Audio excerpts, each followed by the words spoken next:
Salam sejahtera untuk kita semua. Saat ini Freddy Ogul dan Sanya Taru, kelompok 2 mata kuliah liturgika dengan dosen pengampu Pendeta Nancy Aprilia Hedemans, STH MSI. Kami akan mempresentasikan unsur-unsur liturgi, pengakuan dosa, berita anugerah Allah, dan hukum Allah. Nah, sebelumnya mari kita lihat apa itu liturgi. Dari bahasa Yunani, liturgi berasal dari kata leiturgia yang mencakup arti melayani dan bekerja untuk masyarakat.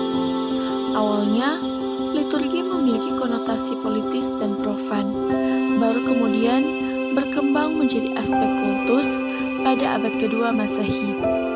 Nah, dalam konteks kultus, liturgi diartikan sebagai pelayanan ibadah yang melibatkan partisipasi aktif umat. Nah, Rashid Rashman menegaskan bahwa liturgi juga mencakup praktik ibadah sehari-hari dan mencerminkan kepercayaan serta persekutuan dengan Allah. Pengakuan dosa dan berita anugerah Allah. Ini merupakan unsur yang harus ada dalam liturgi dan tidak bisa dipisahkan, karena dalam pengakuan dosa, setiap jemaat bertujuan untuk datang kepada Allah dengan kerendahan hati dan meminta pengampunan kepada Allah dengan mengaku dosa, maka akan diampuni dan beroleh pengharapan hidup dalam anugerah Allah, sehingga hal ini tidak dapat dipisahkan. Nah, pengakuan dosa dalam peribadahan, pengakuan dosa biasanya lewat doa ataupun pembacaan Alkitab secara berbalas-balasan dari kadin dan jemaat, seperti contoh pengakuan dosa di dalam Mazmur pasal 51. Selanjutnya, berita anugerah Allah. Ini adalah unsur proklamasi tentang Allah di dalam Kristus sebagai Allah yang Maha Pengampun. Pada sisi lain, ini mengungkapkan puji-pujian dan sembah jemaat kepada Dia yang mengampuni dosa manusia.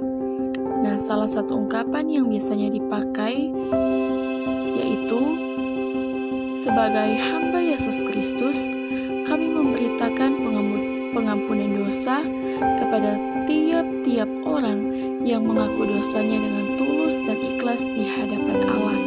Ungkapan ini dilanjutkan dengan mengutip nats Alkitab seperti contohnya di dalam Yohanes 3 ayat 16.